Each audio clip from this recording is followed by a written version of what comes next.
Welcome to Wander Paws Down Under. I'm Dan. I'm Anita. And together we're travelling around Australia with our dog Wally, our cat Paprika, our off-road caravan, and our trusty Toyota Hilux. And we're here to bring you some pet travelling tips on the road. And this time we're driving down the road from Kakadu all the way to Katherine. And we're going to share some tips for Katherine.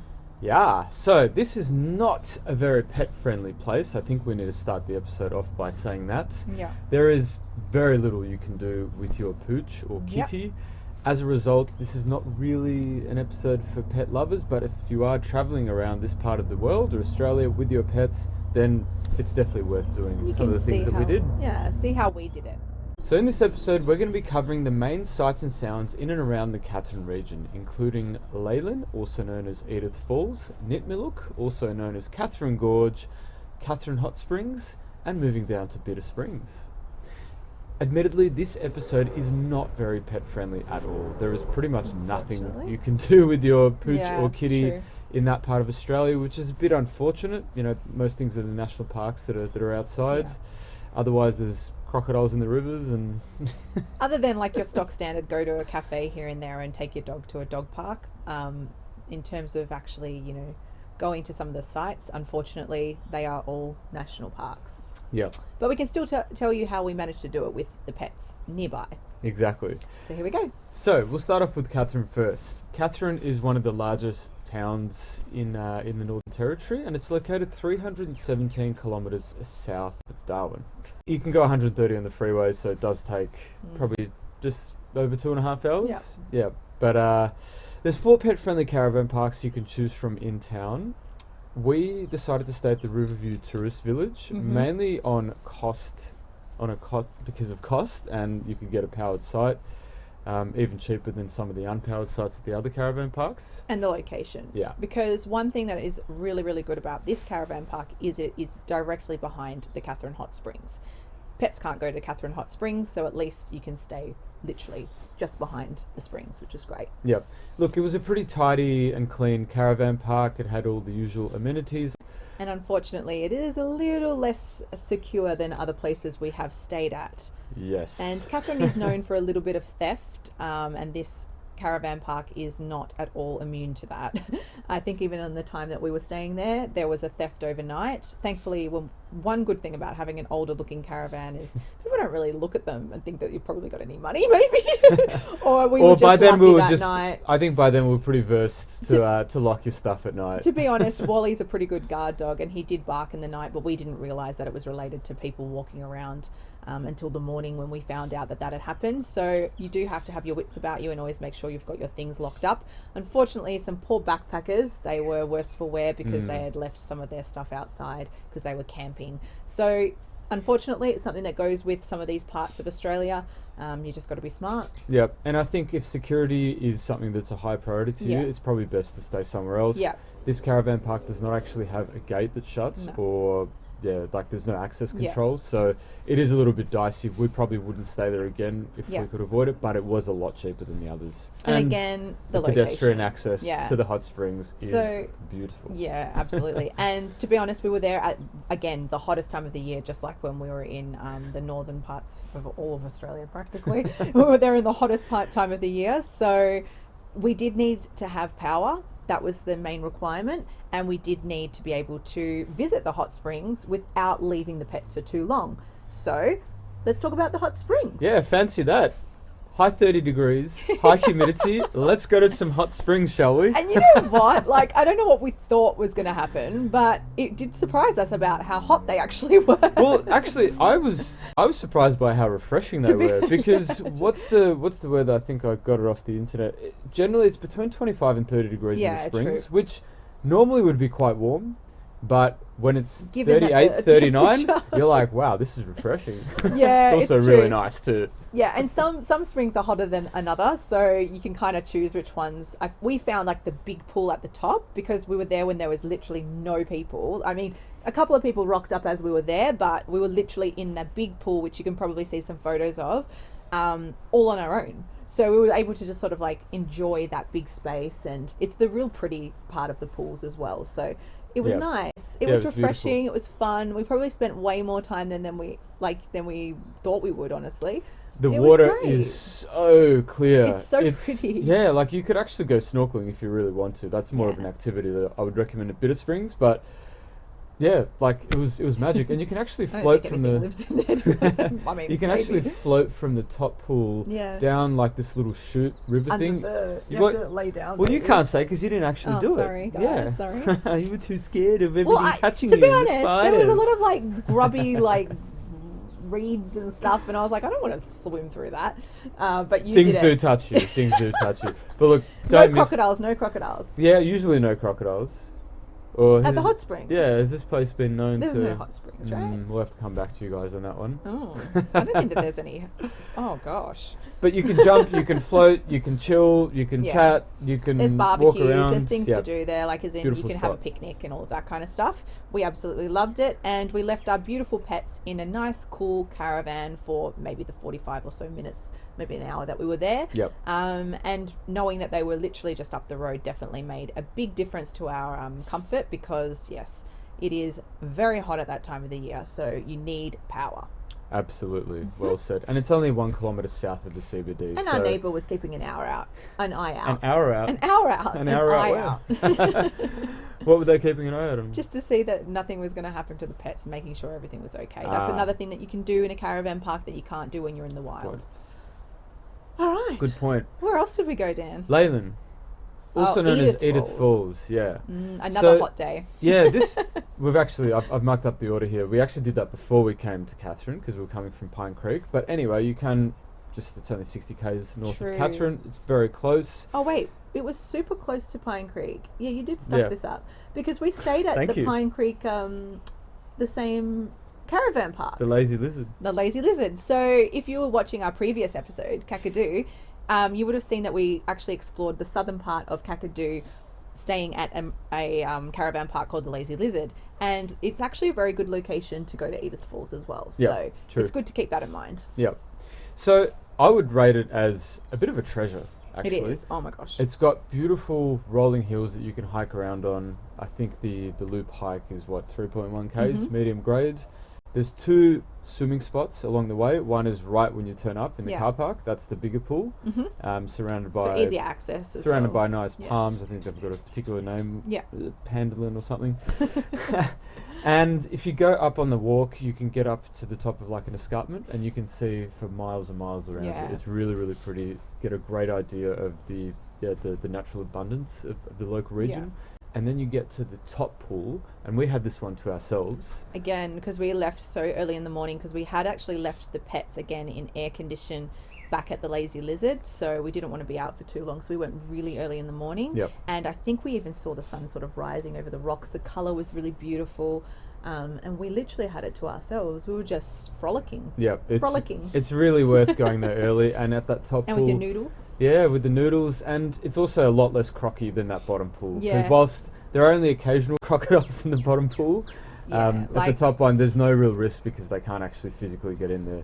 But it's, I think it's because we were all on our own as well. Like, you kind of, anywhere in the Northern Territory, you kind of just want to see other people swimming before you even think about swimming. And because we were all on our own, we're like, oh, it's a really big pool. And after reading a few stories about Litchfield and Kakadu and places that we'd been to, we were kind of like, oh, you can swim there though, because it is a swimming pool. But I'm we're pretty a sure little by bit that nervous. stage, the crocodiles had literally gone into our subconscious, and I was dreaming of crocodiles. I kid you not, it was after Exactly. Kakadu, maybe it was the I think the we started tropical heat. watching too many videos as well. Yeah, I was just thinking and dreaming about crocodiles. Yeah. So anyway, it's the top pool's not crocky at all. Feel free, I think it's very safe to swim. The bottom one, I think, maybe pretty occasionally safe. has it. Pretty Yeah, safe. but yeah, there's a lot more people at the bottom pool. Well, this is the top end. This is Well, we're about to tell you another story about places that crocodiles shouldn't be. Well, actually, first, Oh, yeah, where sorry. they should be. Katherine Gorge, Gorge. So this is funny because Dan actually has been to Katherine before, and he wasn't really feeling energetically like going anywhere in the evening. And I was like, there's this really beautiful walk recommended at Nitmiluk, which is Katherine Gorge, where people recommend to go for a sunset hike. And so it's just the most beautiful walk. You literally just wandering up the very, like, this the main entrance at Katherine Gorge, and you're wandering up to the top of the gorge, and as you're going up, the sun's coming down, down, down, and all of the lights and the colours reflecting off the rocks and just reflecting over the water. It was absolutely stunning. So I actually solo did this myself. Unfortunately, other people had it in mind too. There were some people there, but everyone was very respectful. So it was absolutely beautiful. You can also do the sunset cruise down the actual gorge.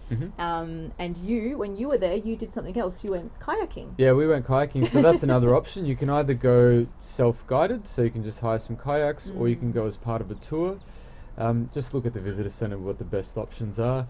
One thing we should note, Katherine Gorge is not actually one gorge. It's actually made up of 13 sometimes interconnected gorges. And by interconnected, I mean like with a piece of river. It's a really, really vast area. It's something that's, if you have the budget, is apparently really worth seeing from the air. We didn't have the budget for a heli tour. It was a bit beyond us, but yeah, I think it's absolutely spectacular. And you can also do multi-day tours, so you can kayak for part of the day, and then you can actually set up camp in particular designated spots beautiful experience. Between that 1 and 13 gorge. So I would recommend really that if you could do that. Place.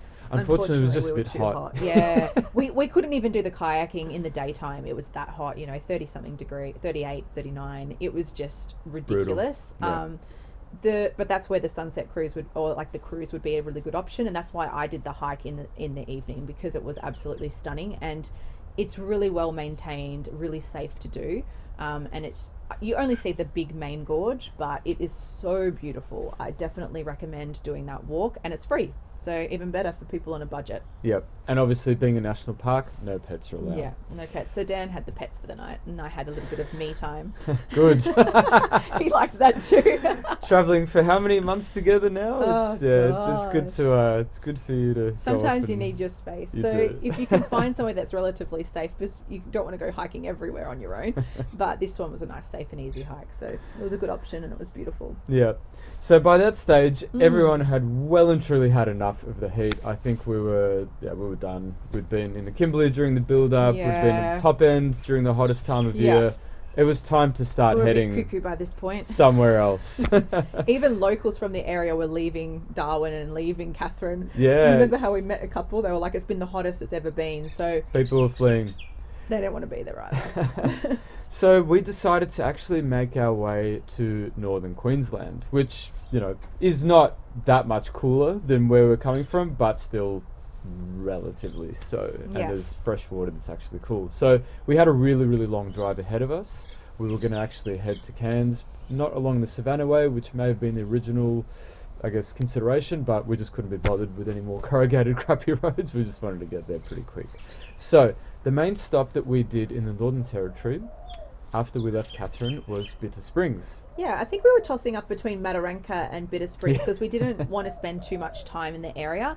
And they're both around the same location, so you can't really miss them. 110 k's south of Katherine. Yeah. But there's a reason why we went to Bitter Springs instead of Mataranka. So a number of people had told us that at the time of the year that we were at the location where Mataranka and Bitter Springs is when bat season is in full flight. And we mean full flight as in flying guano poo everywhere. So apparently it's really, really, really, really stinky at that time of the year. And so some people had been there on the cusp of the same sort of time that we'd been there, even weeks earlier, and were like, it stinks, it's nasty at the moment. So not my idea of a relaxing place to go and soak in some hot springs. Yeah, apparently the smell was just crazy. But Mataranka is voted as being quite beautiful as well. So I think it's up to you at what time of the year you're there as to which one to go to. Unfortunately, both of these places are not pet friendly. Yeah. So what did we do? We opted for a different way of doing things this time. That's right. So you can... so bit of a sneaky trick. Well, it's not so sneaky. It's all above board. But technically, Bitter Springs sits within LC National Park, so you can't bring your pets in there. Not even into their car park. Yeah. So there's actually a sign, no pets allowed in the car park. So, if we were feeling bold, maybe we would have... And we had the van with us. Yeah, maybe we would have tried, but... We actually noticed that there was a bit of a parking area literally right before the gate, and enough for a car and a caravan combo. Yep. So we actually parked over there. We put our portable aircon on. Yeah. And we've chucked up a link to the episodes where you can see what that is all about. But The good thing is this thing can run for up to 3 hours off Yeah. our batteries. And we had Absolutely. full batteries, so in went the pets into the caravan. Yeah. Caravan was in a shady spot. On went the air conditioner. Yeah. And in we went towards Yeah. the hot springs. So And- it's... And we were cautious of time, of course. Like, We were. I didn't go in for as long as Dan. I kind of came back to check on the pets, and he spent a little bit longer, so he had a bit of a longer swim than I did. Yep. But yeah, that is also a really, really sneaky way of doing things if Yep. you've got your portable aircon. Definitely. So it's a really short walk from the car There park to wasn't the a shade springs. too. Yeah. Sorry. I keep butting into you. It's a really short walk from the car park to the springs. Over there, it's really nice shaded spots. The water is Yeah. crystal clear, a hue that is very, very unique, I must say, particularly when you're hundreds of kilometres from the nearest coral reef. It looks like it should belong in a coral reef, but yeah, here you are in the middle of nowhere. Spectacular spot. It's a lot warmer than Katherine Hot Springs, so the water temperature is a constant 34 degrees. So, it's still marginally better than the 37 that we copped that day. Yeah. But yeah, you can't really hang around too long in there. If you can imagine being in a hot spa on a hot day, that's kind of the vibes. But the good thing is you can actually bring your snorkeling gear. And the water's quite deep in certain parts, and you can go for a snorkel and see there's not really any fish there, but there's different seagrass, and yeah, it's a really, really cool little spot. Very busy though. Very busy. And unfortunately for Dan, while I was back at the caravan checking on the pets, I was also reading an article about Bitter Springs. You and your articles. And thankfully, he's having a great time swimming, diving, going under logs, doing all the fun stuff. And when he gets back, I was like, did you know that they've actually found a crocodile in Bitter Springs before? Not just any crocodile. A monstrous 5 5 meter crocodile. saltwater crocodile. So he was like, what? When he came back, he was mortified. It's insane because Yeah. you can't see rivers. Like, you're so far away from the coast than any rivers, and you're just like, how the hell did I get in here? Especially a 5 meter one. But To be fair, at the time of the year that we were Yeah. in these places, like, you're not going to see saltwater crocodiles because it's like the driest point of the year. we're talking about October here, well into October. So like once the rain hits though, then anything can happen. Yeah. A timely reminder to keep your wits about you in the top end. You just Absolutely. never know where the surprises may come. Yeah. But for us, that was the end of our little journey to the top Yeah. end. It was time to head to Queensland and hopefully some slightly cooler weather. Yeah. Obviously, the pets had also had enough of being cooped up in the caravan and going on short walks with us. So Yeah. it was all a bit of a relief to start moving south. And the next episode will bring to you some of those quirky and interesting little places where you can stop in Western Queensland on your way actually, if you're yeah. travelling towards Queensland or if you're travelling in the And other it's direction. super pet friendly. Super pet I friendly. couldn't believe it. Can't wait to bring you that episode. Let us know what you thought in the comments. We'd love to hear your feedback and connect with each and every one of you. Give us a like. Follow us if you don't already, or subscribe. We are on YouTube. Yes. Thanks for watching another episode. Thanks for your time. Till next time. Bye. Bye.